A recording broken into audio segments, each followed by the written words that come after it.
مایوسی کا نقصان یہ ہوگا کہ یا تو انسان بہت زیادہ گلٹ کے اندر مبتلا رہے گا، ہر وقت اس کا ضمیر اس کو ملامت کرتا رہے گا کہ تم نے پڑھ لیا تب بھی عمل نہیں کر رہے، پڑھ لیا پھر بھی عمل نہیں کر رہے. یہ چیز بھی انسان کو بعض دفعہ مایوسی میں دھکیل دیتی ہے اور لو سیلف اسٹیم کا انسان شکار ہو جاتا ہے کہ میں تو نہیں کر سکتا. یہ بھی کرنے کی ضرورت نہیں. اور دوسری طرف بالکل لاپرواہ بھی نہ ہو جائے، بالکل ہی جو ہے وہ مست نہ ہو جائے کہ نہیں نہیں مجھ سے تو عمل ہی نہیں ہو سکتا تو رہنے ہی دو. تو پتہ چلے دوسری ایکسٹریم پر چلے گئے، ذرا بھی افسوس نہیں، ذرا بھی ضمیر کی ملامت نہیں، سننے کے بعد ارادہ بھی نہیں کیا کہ ہم اس پر عمل کریں گے. یہ ہو سکتا ہے کہ فوراً عمل نہ ہو سکتا ہو، لیکن یہ ناممکن ہے کہ قرآن پر زندگی بھر عمل نہ ہو سکتا ہو. یہ نہیں ہو سکتا، بالکل عمل ہو سکتا ہے، انتہائی پریکٹیکل ہے. صرف بات بعض دفعہ ٹائم ایلیمنٹ کی ہوتی ہے، تھوڑا وقت درکار ہوتا ہے. تو اپنی شاکلہ کو پہچان کر، اپنے آپ کو پہچان کے انسان اپنے لیے ایک ہدف، ایک ٹارگٹ جو ہے اس کو فکس کر لے. اور انشاءاللہ تعالیٰ نیت چونکہ اس کی اچھی ہوگی، نیت میں اخلاص ہوگا، نیت سچی ہوگی، عمل کا ارادہ ہوگا، اللہ تعالیٰ کچھ عرصے میں توفیق عطا فرما دے گا. جو چیز شروع میں ناممکن لگ رہی ہوتی ہے وہ ممکن ہو جاتی ہے. لیکن پہلے سوچ لیں اس کو کہ ناممکن ہے کچھ نہیں، ہمیں لگ سکتی ہے ناممکن. قرآن ہرگز ناممکن نہیں ہے، انتہائی پریکٹیکل، انتہائی سمپل، انتہائی پریگمیٹک ہے. بلکہ مسئلہ ہی جو لوگوں کو درپیش آتا ہے وہ یہ کہ یہ بہت سمپل ہے، بہت سادہ ہے، دین بڑا ہلکا ہے. تو اس کی سمپلسٹی کی وجہ سے بعض دفعہ لوگ اس پر عمل کرنا نہیں چاہتے. مسئلہ یہ ہے قرآن زندگی کو اتنا ہلکا، اتنا سمپل کر دیتا ہے اور اتنا وقت نکال آتا ہے آخرت کے لیے کام کرنے کے لیے. یہ چیز لوگوں کو بعض دفعہ اپسیٹ کر دیتی ہے کہ اچھا دنیا کے لیے بس اتنی سی محنت درکار ہے، اتنی تھوڑی محنت. اس پر حیرت ہوتی ہے اور اس چیز کی ریئلائزیشن آتے آتے وقت لگ جاتا ہے کہ ہاں واقعی زندگی اتنی آسان ہے، ہاں واقعی زندگی اتنی سمپل ہے، ہاں واقعی دنیا کی یہ زندگی اتنی ہی غیر اہم ہے جتنی قرآن ہمیں بتا رہا ہے. اور پھر ریئلائزیشن جب یہ آتا ہے کہ دنیا کی زندگی غیر اہم ہے، تب احساس آتا ہے کہ ہاں آخرت کتنی اہم ہے. ان کنٹراسٹ پتہ چلتا ہے نا. جب دونوں کو برابر برابر کی اہمیت دیتے ہیں دنیا اور آخرت کو، تب بھی بڑا مسئلہ رہتا ہے زندگی میں. دونوں برابر کی اہم نہیں ہیں دنیا اور آخرت کی زندگیاں. دنیا کی زندگی بہت کم اہم ہے، حقیر ہے، گھٹیا ہے، بہت معمولی، بہت عارضی، بہت ٹیمپرری. اور آخرت کی زندگی بہت عظیم ہے، بہت اعلیٰ، بہت برتر، دائمی، باقی رہنے والی ہے، پرماننٹ ہے.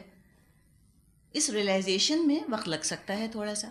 جب یہ خیال آ جائے پھر دیکھیں عمل کتنی تیزی کے ساتھ شروع ہوتا ہے اللہ کے فضل سے. تو لہٰذا یہ بات یہاں پر فرمائی کہ وَلَا تَعْجَلْ بِالْقُرْآنِ، جلدی نہ کریں قرآن کے ساتھ، من قبل ان یقضی الیک وحیہ، اس سے پہلے کہ وحی مکمل کی جائے آپ کی طرف.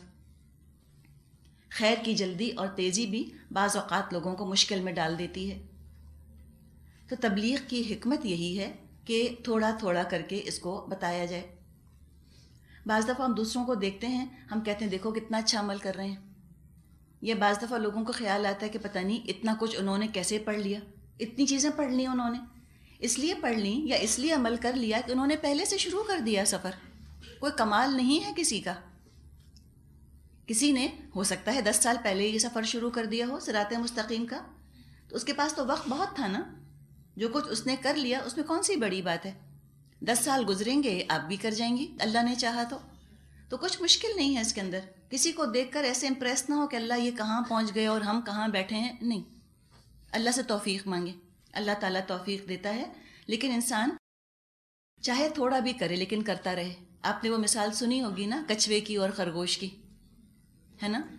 بس یہی ہے، یہ نہ ہو کہ خرگوش کی طرح چھلانگ تو مار کے دوڑ تو لگا لیں اور پھر تھک کر بالکل ہانپ کر سو جائیں. کچھوے کی طرح ہی چلیں لیکن چلتے رہیں چلتے رہیں چلتے رہیں زندگی کے آخری سانس تک، اور دعا کرتے رہیں کہ اللہ میری زندگی کا آخری عمل میری زندگی کا بہترین عمل ہو. حدیث میں آتا ہے، مضمون یہ ہے کہ وہ شخص ہلاک ہو گیا جس کا کل اس کے آج سے بہتر نہ ہو. تو کل سے مراد یہ نہیں کہ ٹوڈے ٹمورو کی بات نہیں ہے، مراد ہے کہ ماضی سے بہتر مستقبل ہو. کہا یہ جاتا ہے بچوں کے بارے میں بھی کہ بچوں کا مقابلہ دوسرے بچوں سے نہ کیا کریں، بلکہ بچے کا مقابلہ خود بچے ہی سے کریں، اسی سے مقابلہ کریں کہ دیکھو 6 مہینے پہلے تم ایسے تھے، اب 6 مہینے بعد تم ایسے ہو گئے، تم پچھلے سال یہ کرتے تھے، اب تم اس سال یہ کرنے لگ گئے ہو۔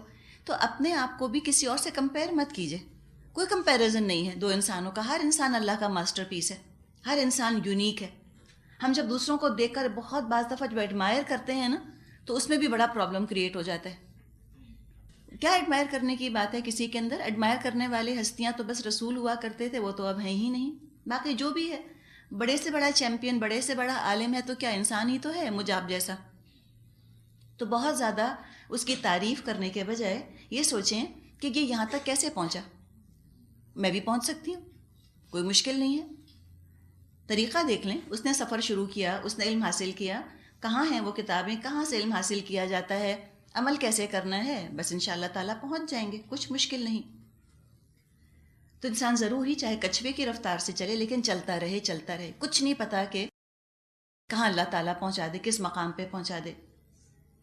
تو یہ تھوڑا تھوڑا کر کے اللہ تعالیٰ نے قرآن کو نازل فرمایا، تبلیغ کی حکمت اسی میں تھی، اور یہ طریقہ اس لیے اختیار کیا گیا کہ انسانوں کی صرف ظاہری حالت کو نہیں بدلنا تھا، اندر سے بھی صفائی کرنی تھی۔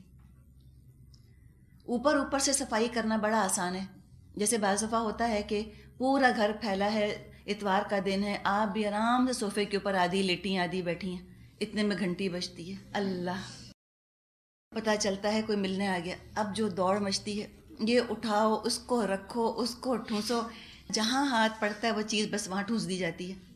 اس میں کتنا ٹائم لگتا ہے، یقین نہیں آتا کہ 1 منٹ پہلے گھر اتنا پھیلا ہوا تھا، 1 منٹ 1.5 منٹ کے اندر سب صاف، بالکل کلین۔ لیکن کیا بھی صفائی ہوئی؟ اوپر سے ایک ہاتھ پھیر دیا نا، صفائی تو نہ ہوئی۔ اور کبھی اگر آپ ویکینڈ لگا کر ساری الماریاں ٹھیک کرتی ہیں، پھر ڈراز ٹھیک کرتی ہیں، پھر صفائی کرتی ہیں، اس میں کتنا وقت لگتا ہے۔ تو اچھی ڈیٹیل صفائی کے اندر، اندرونی صفائی کے اندر وقت درکار ہوتا ہے۔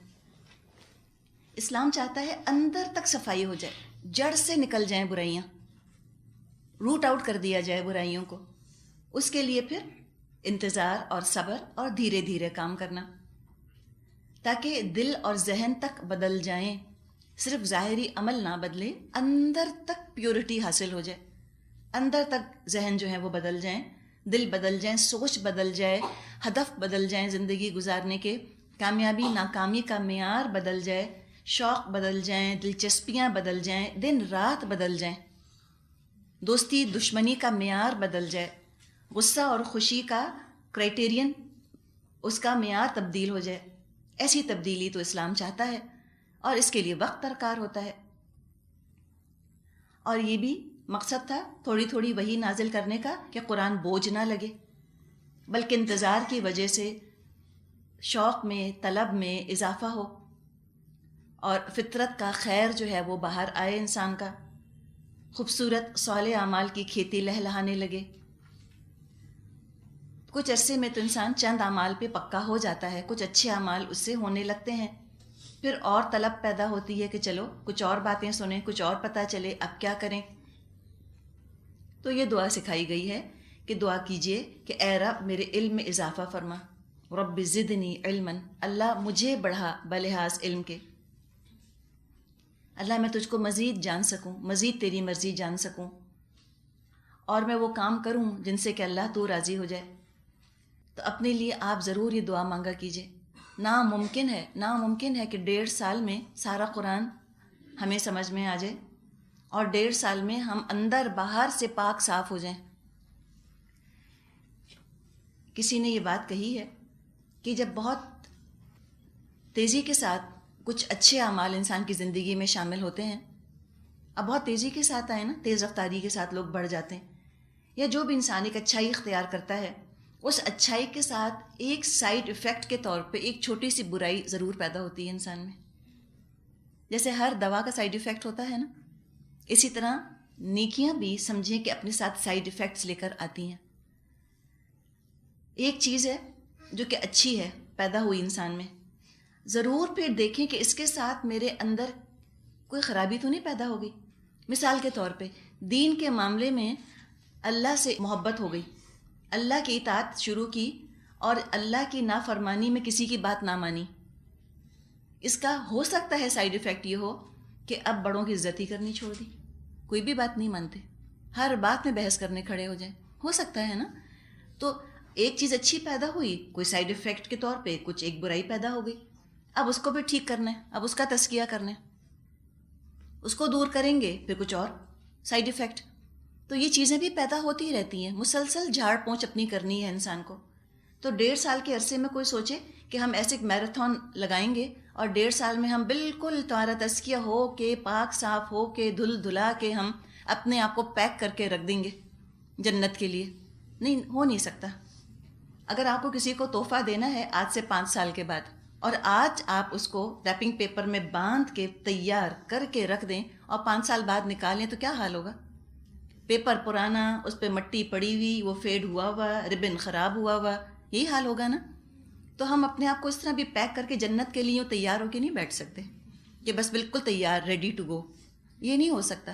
جب تک زندہ ہیں ہر روز آپ کے اوپر، مجھ پہ، ہم سب پہ گناہوں کی دھول پڑتی رہے گی، خطائیں ہم سے ہوتی رہیں گی، نئی نئی وینیوز، نئے نئے ہورائزنز ہمارے سامنے کھلتے رہیں گے نیکیوں کے، اور نیکیاں کرنے کے موقع آتے رہیں گے. تو اس شوق میں تیار رہیے کہ دیکھتے ہیں اگلا دن کیا لے کر آتا ہے میرے لیے، اگلا دن کیا اپرچونیٹیز لاتا ہے میرے لیے، کیا نئے نئے موقع لے کر آتا ہے اگلا دن میرے لیے. اس شوق کے ساتھ انسان کو جینا چاہیے. موت کے لیے تیاری ضرور کر کے رکھے انسان، لیکن موت کے انتظار میں بس اب بیٹھ نہ جائے، پھر تو زندگی کے اندر ولولہ ختم ہو جائے نا، انرجی ختم ہو جائے انسان کی. بالکل ہم جو ہیں بالکل ایک موربڈ فریم آف مائنڈ میں چلے جائیں، ہم بالکل لیتھارجک ہو جائیں. جبکہ آپ صحابہ کو اور انبیاء کو دیکھیں کتنے انرجیٹک ہوتے تھے، ہر نیا سورج نیا پیغام لے کر آتا تھا. دیکھتے ہیں آج اللہ کو راضی کرنے کے کیا موقع ملتے ہیں، دیکھتے ہیں کہ آج شیطان میرے لیے کیا چیلنجز کھڑے کرتا ہے. تو یہ شوق کے ساتھ صبح کیا کیجیے، ولولے کے ساتھ صبح کیجیے، تھک کر نہیں کہ پھر دوسرا دن کب آئے گا ویکینڈ. یہ طریقہ نہیں ہونا چاہیے. آتا ہے نا شیطان ہم پہ طاری ہوتا ہے نا، آج صرف منگل ہی ہے، ہم پہ گننا شروع کرتے ہیں کتنے دن رہ گئے، اچھا ویکینڈ. یہ طریقہ ہوتا ہے نا، یہ سوچیں پہ تھکن طاری کر دیتی ہیں. نہیں، اپنے آپ کو اس فریم آف مائنڈ سے نکالیے اور شوق کے ساتھ، ذوق کے ساتھ نئے دن کا استقبال کیا کیجیے کہ اللہ آج دیکھتے ہیں کیا میں سیکھتی ہوں، آج اللہ پتہ نہیں کیا سکھاتا ہے مجھ کو. کتابوں سے بھی سیکھتا ہے انسان، تجربے سے بھی سیکھتا ہے، حالات سے بھی سیکھتا ہے، اور بہت کچھ سیکھتا ہے. عقل مندوں سے بھی سیکھتا ہے، کیا بے وقوفوں سے سیکھتا ہے؟ حکیم لقمان سے کسی نے پوچھا کہ آپ کو حکمت کس نے سکھائی؟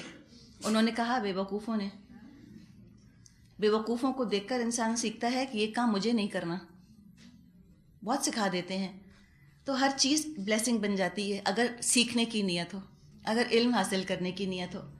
آپ ایک جھاڑو دینے والی سے بھی سیکھیں گی، آپ کسی پی ایچ ڈی سے بھی سیکھیں گی، آپ سب سے سیکھ لیں گی. اگر آپ کو سیکھنا ہے، سیکھنے والے بنیں. اور اگر علم اس لیے حاصل کیا ہے کہ عمل کرنا ہے اس کے اوپر، تو الحمدللہ وہ علم نافع علم ہے. ورنہ صرف بوجھ ہے، بوجھ، کچھ بھی نہیں. صرف علم کے اٹمبار جمع کرنے ہیں، کلیکٹرز آئٹم بنا کے رکھنا ہے اگر علم کو، کوئی فائدہ نہیں ہوگا. بہتر ہے کہ انسان فوراً اس علم کو عمل میں کنورٹ کرنا شروع کر دے. اور کب سے کب تک کرے؟ کیا کوئی عمر ہوتی ہے علم حاصل کرنے کی؟ ہم کہتے ہیں اب تو ہم بوڑھے ہو گئے، اب تو ہمارے ذہن بیکار ہو گئے. ہمیشہ یہ سوچا کریں کہ دیکھیے نبی اکرم صلی اللہ علیہ وسلم تو خود 40 برس کے تھے جب وحی کا آغاز ہوا، اور اصل ایکٹیویٹی جو آپ کی شروع ہوئی ہے، قتال، زبردست بھاگ دوڑ، وہ تو مدینے میں جا کر شروع ہوئی. 53 سال کی عمر تھی آپ کی، 53 ایئرز آف ایج، تب تو اصل جد و جہد شروع ہوئی. اور کبھی نہیں دیکھیں گی آپ کے نبی اکرم صلی اللہ علیہ وسلم نے یہ فرمایا ہو کہ بہت تھک گیا، بس اب بہت ہو گیا، آخر کب تک یہ چلتا رہے گا. ہم سال کے اندر یوں تھک کے بھس ہوتے ہیں، ایسے نڈھال ہوتے ہیں کہ ہم کہتے ہیں کہ اچھا کب ختم ہو تو ہم کچھ اور شروع کریں. کچھ اور کیا کرنا ہے اب آپ کو بتائیں؟ ابھی کیا نہیں کر رہی ہیں آپ جو کچھ اور کرنے کا انتظار ہے؟ کیا چھٹیاں نہیں ہو رہی؟ کیا کھا نہیں رہے؟ کیا پہن نہیں رہے؟ کیا عید نہیں آ رہی؟ کیا ملنا جلنا نہیں ہو رہا؟ کیا بازار نہیں جا رہے؟ کیا نہیں ہو رہا؟ تو یہ انتظار کرنا کہ یہ ختم ہو تو یہ چیز خود تھکا دے گی. یہ انتظار تھکا دے گا آپ کو کہ کب ختم ہو. مینٹلی ہم اپنے ایک ٹارگیٹ بنا کر بیٹھ جاتے ہیں کہ یہ کب ختم ہو. جب یہ ختم ہو ہم کہیں گے اب تو ہم اتنا تھک گئے, ہم نے 20 مہینے پڑھا ہے, اب ہم ویکیشن پہ جا رہے ہیں, اب 20 مہینے کی ویکیشن ہے, اس کے بعد تو پھر سارا سلسلہ ٹوٹ جائے گا.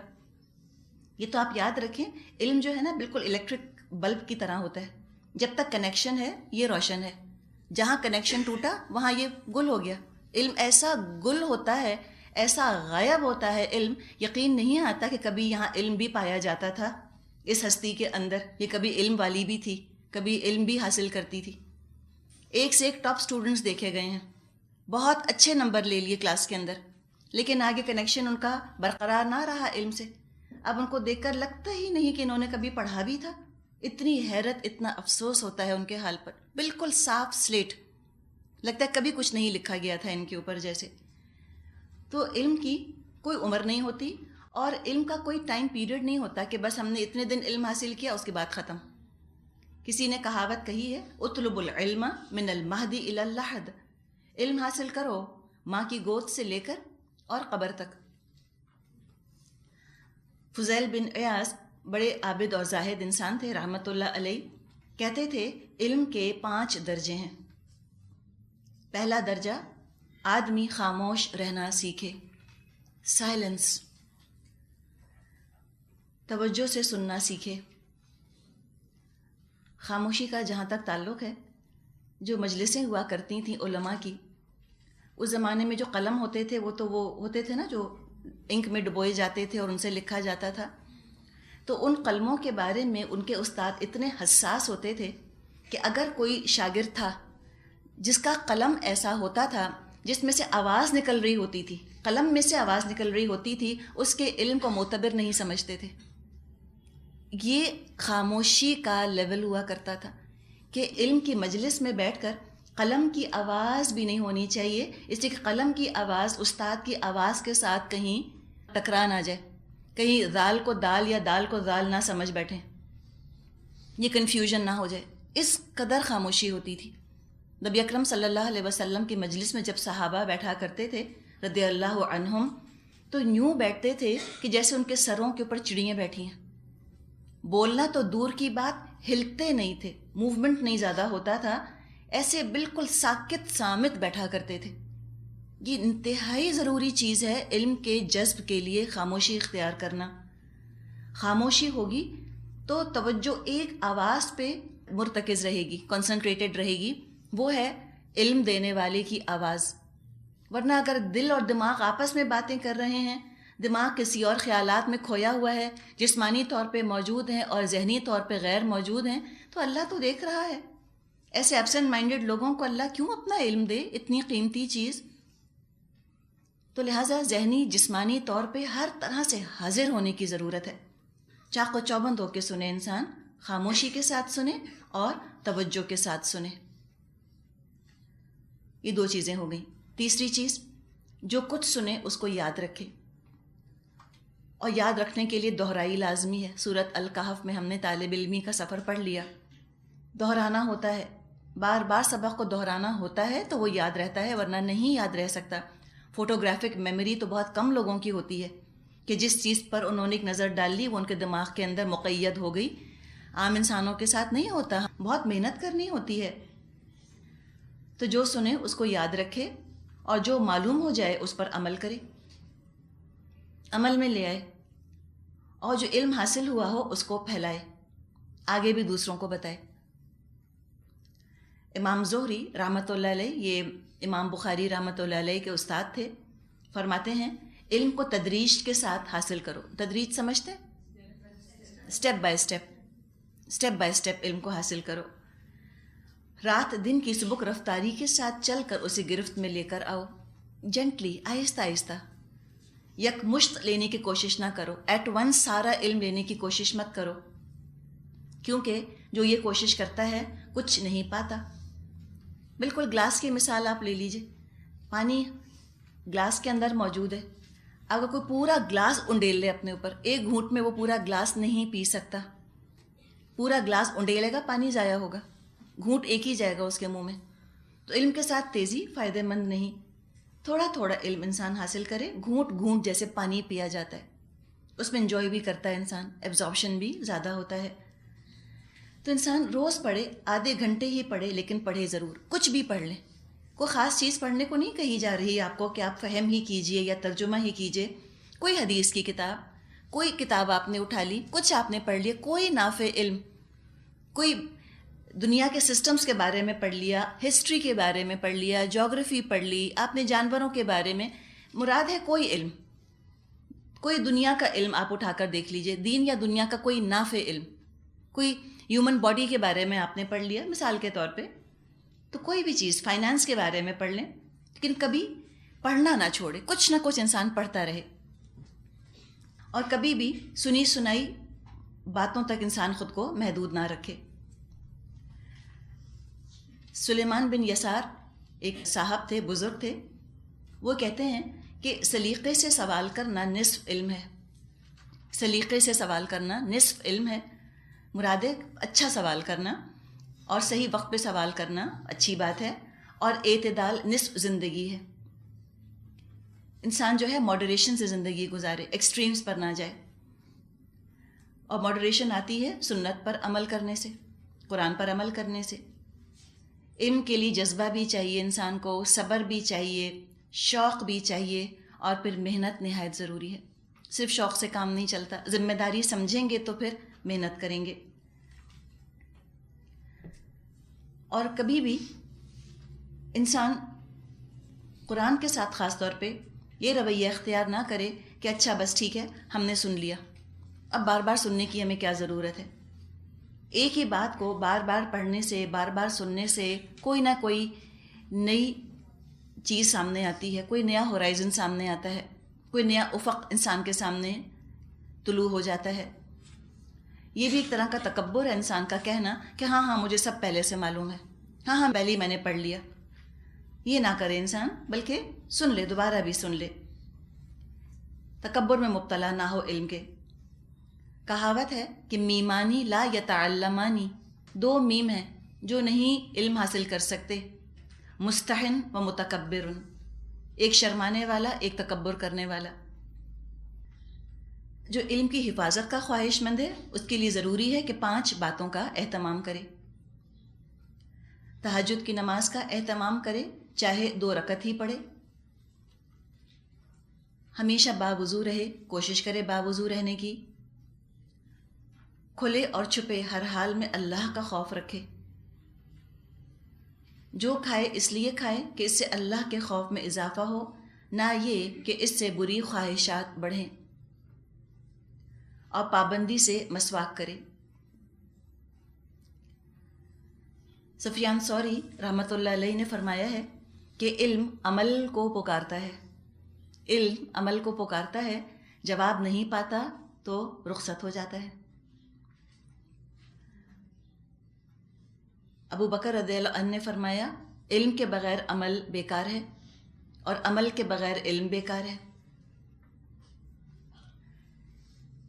زین العابدین تابعی تھے، انہوں نے کہا کہ حسین رضی اللہ عنہ، یہ حضرت حسین کے بیٹے تھے زین العابدین، انہوں نے کہا کہ حضرت حسین رضی اللہ عنہ کے پاس ایک مہر تھی، اس پر لکھا ہوا تھا جان چکا عمل کر.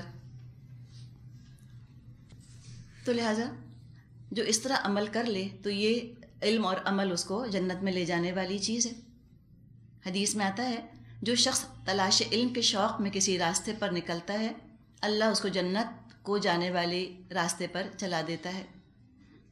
فرشتے اس کی خوشی کے لیے اس کی راہ میں پر بچھاتے ہیں، اور زمین اور آسمان کی ساری مخلوق یہاں تک کہ پانی کی مچھلیاں اس کے لیے دعا کرتی ہیں. نبی اکرم صلی اللہ علیہ وسلم نے فرمایا جب تم جنت کی کیاریوں کے پاس سے گزرا کرو تو ان سے کچھ فیض ضرور حاصل کر لیا کرو. صحابہ نے پوچھا یا رسول اللہ جنت کی کیاریوں سے کیا مراد ہے؟ آپ نے فرمایا جنت کی کیاریاں یہی علمی مجلسیں ہیں. اس کو طبرانی نے روایت کیا ہے. آپ نے فرمایا شیطان کے مقابلے میں ایک عالم 1000 عابدوں پر بھاری ہے. اس لیے کہ عالم تو شیطان کا مقابلہ کرتا ہے نا علم سے، عابد تو خالی اپنے آپ کو بچاتا ہے، اور عالم دوسروں کو بھی بچانے کی کوشش کرتا ہے. ایک اور حدیث میں آتا ہے کہ علم میں غور و فکر روزے کے برابر ہے اور علم میں مشغولیت قیام اللیل کے مانند ہے۔ علم کے ذریعے انسان صلہ رحمی کا سلیقہ سیکھتا ہے، حلال حرام میں تمیز کرتا ہے۔ مسجد نبوی میں ایک دفعہ ایک طرف کچھ لوگ ذکر میں مشغول تھے اور دوسری طرف علم دین میں لگے ہوئے تھے، یعنی علم سیکھ رہے تھے، سکھا رہے تھے ایک دوسرے کو۔ آپ خود صلی اللہ علیہ وسلم پڑھنے پڑھانے والوں میں بیٹھ گئے۔ اس سے پتہ چلا کہ وہ افضل چیز ہے۔ ذکر جو ہے وہ تو ذاتی طور پہ بھی ہو سکتا ہے، اکیلے میں بھی ہو سکتا ہے۔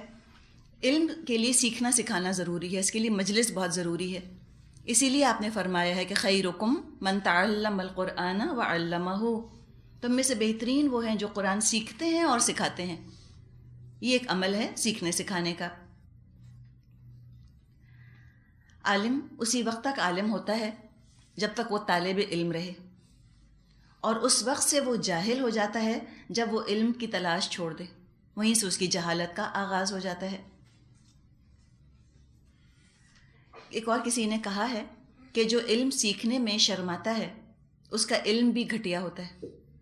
علم سیکھنے میں شرمانا نہیں چاہیے، نہیں پتہ پوچھ لے انسان۔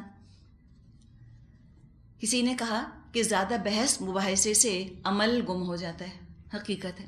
بہت قیل و قال جس کو ہم کہتے ہیں نا، بال کی کھال نکالنا، اس میں عمل گم ہو کے رہ جاتا ہے۔ علم ہی پر اتنی بحثیں کہ عمل کرنے کی پھر باری ہی نہیں آتی۔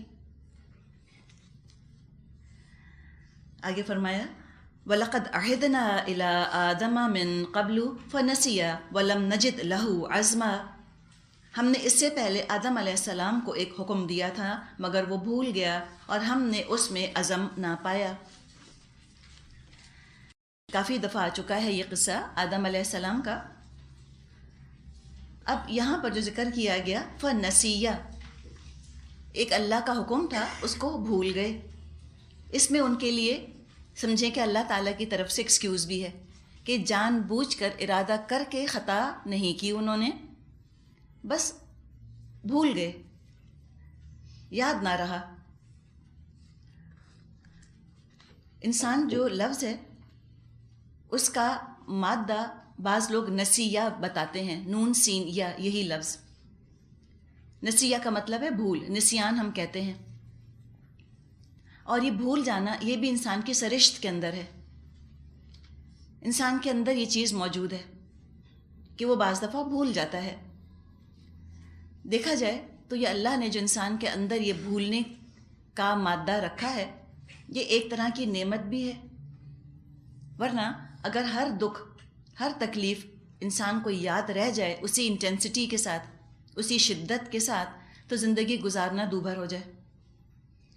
ہر شخص کی طرف سے پہنچی ہوئی اذیتناک باتوں کو یاد رکھے، ہر وقت دل برے رہیں، تو بھول جانا ایک سمجھے کہ خود بخود کی صفائی ہے، خود بخود کا تزکیہ ہے انسان کا، آٹومیٹک کلینزنگ ہے۔ خود بخود نقصان دہ، بے فائدہ، ردی، تکلیف دہ باتیں انسان بھول جاتا ہے، دل اور دماغ سے یہ باتیں نکل جاتی ہیں، انسان پرسکون ہو جاتا ہے۔ کہتے ہیں نا forgive and forget، معاف کرو بھول جاؤ۔ تو اس لیے تو بہت اچھا ہے بھول جانا، لیکن ایک لحاظ سے نقصان دہ بھی ہے انسان کے لیے بھولنا۔ اگر کوئی نفع مند بات بھول جائے تو اس کے لیے نقصان ہو جاتا ہے، وہ نقصان کا شکار ہو جاتا ہے۔ اور کوئی شخص بھی جان بوجھ کر اپنا نقصان نہیں چاہتا، جیسے ہی یاد آتا ہے فوراً وہ اپنی اصلاح کر لیتا ہے، کریکشن کر لیتا ہے۔ تو یہاں پر آدم علیہ السلام نے کوئی جان بوجھ کے نقصان کرنا نہ چاہا، اپنا بھول گئے، خطا ہو گئی، لیکن جیسے ہی احساس ہوا اس خطا کو مٹا کر ٹھیک کر لیا، اللہ تعالیٰ سے معافی مانگ لی۔ نبی اکرم صلی اللہ علیہ وسلم نے فرمایا کل بنی آدم خطاؤن، سارے آدم کے بچے انتہائی خطا کار ہیں، وخیر خطائین توابون، اور خطا کاروں میں سب سے بہتر وہ ہیں جو کہ توبہ کر لیں۔ تو خطا تو سبھی کریں گے، جب آدم علیہ السلام سے ہوئی تو ہماری کیا حیثیت؟ ہم کیسے دعویٰ کر سکتے ہیں کہ ہم سے کبھی گناہ ہوا ہی نہیں؟ لیکن انسان استغفار کر لے۔ ایک اور جگہ آپ نے فرمایا رفع عن امتی الخطاء والنسیان، میری امت سے خطا اور نسیان کا گناہ معاف کر دیا گیا ہے۔ مثال کے طور پہ نماز کا وقت آیا اور آپ بھول گئیں، یاد ہی نہ رہا کہ عصر کی نماز کا وقت ہو گیا اور عصر کی نماز قضا ہو گئی، تب اس پہ گناہ نہیں ملے گا بھول جانے کی وجہ سے۔ جب یاد آئے انسان پڑھ لے، لیکن اگر کوئی جان بوجھ کر عزم اور ارادے کے ساتھ عصر کی نماز چھوڑتا ہے یا کوئی بھی نماز چھوڑتا ہے، اس کا تو یقیناً کبیرہ گناہ ہے۔ تو آدم علیہ السلام بھی بھول گئے، اس کی وجہ سے شیطان سے بچنے کے عزم میں کمی آ گئی۔ وَلَمْ نَجِدْ لَهُ عَزْمًا، یہ مطلب بھی اس کا لیا گیا ہے کہ انہوں نے کوئی عزم کر کے گناہ نہیں کیا تھا، بلکہ کیا ہوا، شیطان کی چالوں سے بچنے کا جو عزم تھا اس میں کمی آ گئی، اور وہ اس لیے کہ ابھی تک تو یہ پتہ بھی نہیں تھا کہ شیطان ہے کتنا بڑا دشمن، تو سمجھیں ابھی تو ٹریننگ ہی ہو رہی تھی۔ آگے فرمایا، رکوع نمبر 7 شروع ہو رہا ہے، آیت 116، وَإِذْ قُلْنَا لِلْمَلَائِكَةِ اسْجُدُوا لِآدَمَ فَسَجَدُوا إِلَّا إِبْلِيسَ أَبَىٰ، یاد کرو وہ وقت جب ہم نے فرشتوں سے کہا تھا آدم علیہ السلام کو سجدہ کرو، تو سب سجدہ کر گئے مگر ایک ابلیس تھا کہ انکار کر بیٹھا۔ اس کے بارے میں الحمدللہ بہت تفصیل کے ساتھ کئی مقامات پر بات ہو چکی ہے، مضمون آپ کے ذہن میں ہوگا۔